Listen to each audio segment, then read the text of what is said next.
السلام علیکم. پروگرام دورہ کے ساتھ میں ہوں اسد رحیم خان. اب بات کریں گے حزب اختلاف کی سیاسی جماعتیں اب کچھ اکٹھی ہوتی جا رہی ہیں اور بات کی جا رہی ہے آل پارٹیز کانفرنس کی. اب اس کے نتیجے میں کیا کچھ دیکھنے کو ملے گا اس پر بھی بات کریں گے. ہمارے ساتھ ہیں کسی تعارف کے محتاج نہیں رہنما پیپلز پارٹی ماہر قانون اور سابق leader of the opposition in the senate Aitzaz Ahsan صاحب. اعتزاز صاحب بہت شکریہ شو میں شامل ہونے کا, اپنا قیمتی وقت دینے کا. یہ بتائیے گا سر, آپ نے ابھی سر گزشتہ دنوں کہا کہ میاں نواز شریف صاحب یا پاکستان مسلم لیگ نواز کی جانب سے ایسا لگ رہا ہے کہ وہ گارنٹی کر رہے ہیں کہ اس حکومت کی مدت مکمل ہو اور کہ استحکام ہو. کیا رائے رکھتے ہیں سر؟ دیکھیں جی, میں تو سمجھتا ہوں کہ جو کچھ بھی کام کر رہی ہے مسلم لیگ نواز اور ان کی قیادت جس طرح جو ان کا وتیرہ ہے, اس سے تو یہی محسوس ہوتا ہے کہ ان کی مشن یہ ہے کہ عمران خان کی حکومت کو مستحکم رکھنا ہے. اور یہ انہوں نے کسی کو یقیناً ضمانت دی ہے, وہ معتبرین کو, جو ریاست کے معتبرین ہیں. میاں صاحب باہر جا کے بیٹھے ہوئے ہیں, مریم بی خاموش ہیں, بالکل خاموش, کوئی ٹویٹ بھی نہیں کر رہی. شہباز شریف صاحب کہتے ہیں میں نہیں لیڈ کروں گا, بلاول بھٹو لیڈ کرے گا. اب بلاول چیئرمین بلاول کس طرح لیڈ کریں گے, وہ تو نوجوان. اور پھر یہ کیا چاہتے ہیں کہ اس سندھ اور پنجاب کا مسئلہ بنا دیا جائے, جبکہ اگر ہماری حکومت ہے سندھ, اگر ہم وہاں سے موومنٹ لانچ کرتے ہیں, چلاتے ہیں اور پنجاب کی جانب آتے ہیں, تو ہم پہ تو بڑی جلدی الزام لگے گا کہ یہ سندھ اور پنجاب کو لڑا رہے ہیں. اور یہ ایک بڑا بنیادی طور پہ لیڈ کرنا تو لیڈر آف دی اپوزیشن جو ہے اس کو چاہیے, اور لیڈر آف دی اپوزیشن میاں محمد شہباز شریف ہے. اور میاں محمد شہباز شریف نے صاف ہی کہہ دیا کہ میں تیار نہیں ہوں اس کو لیڈ کرنے کے, قیادت کرنے کی موومنٹ کو. ساتھ کہتے ہیں ہم نے خواجہ آصف صاحب اور احسن اقبال صاحب اور شاہد خاقان عباسی صاحب کہ ہم نے اس حکومت کو ہٹا دینا ہے. حکومت یہ رہی تو ملک نہیں بچے گا, ختم ہو جائے گا. اور ساتھ ہی اس کی قیادت کرنے کو تیار ہی نہیں ہے. موومنٹ کی کسی کو قیادت تو کرنی پڑتی ہے, تحریکیں یوں ہی تو کامیاب نہیں ہوتی. میرا یہی گزارش ہے کہ وہ انہوں نے لگا رکھا ہے 3 اپنے جرنیلوں کو, شاہد خاقان عباسی, احسن اقبال اور خواجہ آصف کو, یہ بتانے اور دکھانے کے لیے, تاثر دینے کے لیے کہ ہم نے تلواریں نکال لی ہیں, بے نیام ہے ہماری تلواریں نکل آئی ہیں, اور عمران خان کی حکومت آج گئی کہ کل گئی, بس گئی, اس کا جانا ٹھہر گیا. اور ہم سڑکوں پہ اب سر بکف نکلنے کا ارادہ میاں نواز شریف کا تو بالکل نہیں لگتا. وہ اچھی صحت میں لگتے ہیں, محسوس ہوتے ہیں. 9 مہینے سے باہر گئے ہوئے ہیں, 1 مہینے کی چھٹی لے کے وہ واپس آ سکتے ہیں اگر یہ سنجیدہ ہے حکومت کو ختم کرنے کے لیے. اور شہباز شریف بالکل اپ اینڈ ڈاؤن کر رہے ہیں, اور ان کی صاف ہی کہ وہ قیادت نہیں کریں گے اور چیئرمین بلاول قیادت کریں گے. یہ قیادت کرنے سے ہی جو لیڈر آف دی اپوزیشن ہو وہ کترا رہا ہو تو پھر حکومتیں کیسے جاتی ہیں. پاکستان میں ایک موومنٹ چلی ہے جس موومنٹ میں نے 2 سال کے اندر اپنے مکمل اہداف کو پایا ہے. 2 سال کے اندر وہ وکلاء کی موومنٹ تھی, وکلاء کی تحریک. 2007 مارچ 2007 میں چیف جسٹس معزول ہوئے تھے افتخار محمد چودھری. مارچ 2009 میں ان کو بحال تھے. اب اس میں بھی لیڈرشپ کہتی کہ ہم نہیں جائیں گے, آگے نہیں لگیں گے.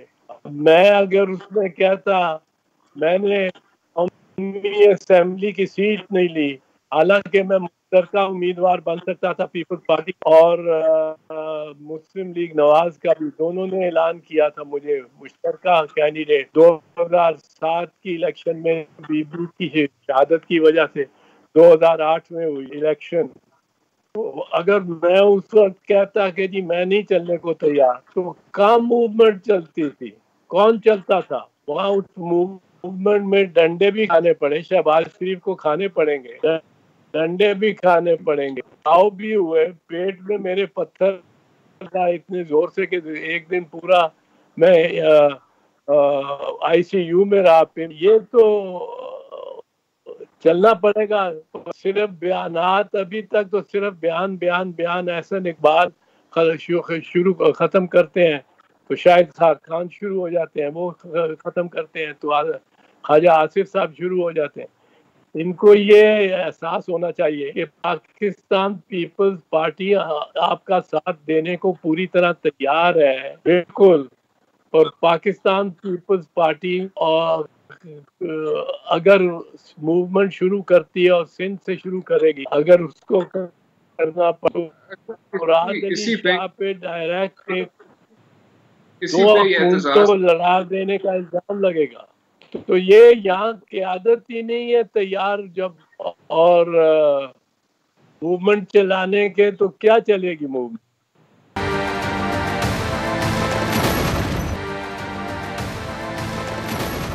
اعتزاز صاحب, نواز لیگ یہ تنقید کرتی ہے کہ پاکستان پیپلز پارٹی نے کبھی ہمارے ساتھ پوری طور پہ نہیں دیا. بات کرتے ہیں سینٹ چیئرمین کے تقرر ہونے کے وقت صادق حسن درانی صاحب کو جب منتخب کیا گیا تھا تو تب پیپلز پارٹی نے ساتھ نہیں دیا تھا. پھر جب عدم اعتماد کی مہم چلی اور نو کانفیڈنس کا پاس کرنے کو وقت آیا, ریزولوشن, تو بزنجو صاحب کا ساتھ نہیں دیا ایک بار پھر پیپلز پارٹی نے. اور نواز لیگ کے ایوان بالا میں جو قیادت تھی ان کا یہی موقف تھا کہ پیپلز پارٹی نے جمہوری قوتوں کا ساتھ نہیں دیا. تو اس حوالے سے سر کس طرح دیکھتے ہیں؟ کون سی جمہوری قوتیں ہیں؟ مسلم لیگ نواز جمہوری قوت ہے. میں تو اس کو جمہوری قوت نہیں مانتا. جو تو جمہوری حکومت بی بی شہید کی 1988 کی تھی, جس کے خلاف ساری سازش کی تو مسلم لیگ نواز نے جی ہمارے ساتھ کیا چارٹر آف ڈیموکریسی اور میمو گیٹ جا کے انہوں نے اسٹیبلشمنٹ کے ساتھ مل کے خود کالا کوٹ پہن کے پہنچ ججوں کو جس پارٹی نے ٹیلی فون کر کے کہا کہ لیڈر آف دی اپوزیشن کو سزا دو, 5 سال سزا, 7 سزا دو. جج محنت کرتا پھرے کہ نہیں جی 5 سال بڑی ہے, 7 سال, اور پھر اس کو کہیں کہ آپ ان کی جائیداد ساری ضبط کریں. یہ پارٹی ہے جمہوری پارٹی, یا یہ جمہوری پارٹی ہے کہ جس نے کہا ہو کہ مجھے کیوں نکالا, اور بعد میں خاموش ہو جائے جب ذرا سا مسئلہ دوسری طرف کا نظر آئے. یا یہ جمہوری جماعت ہے جو کہ اپنے تئیں تو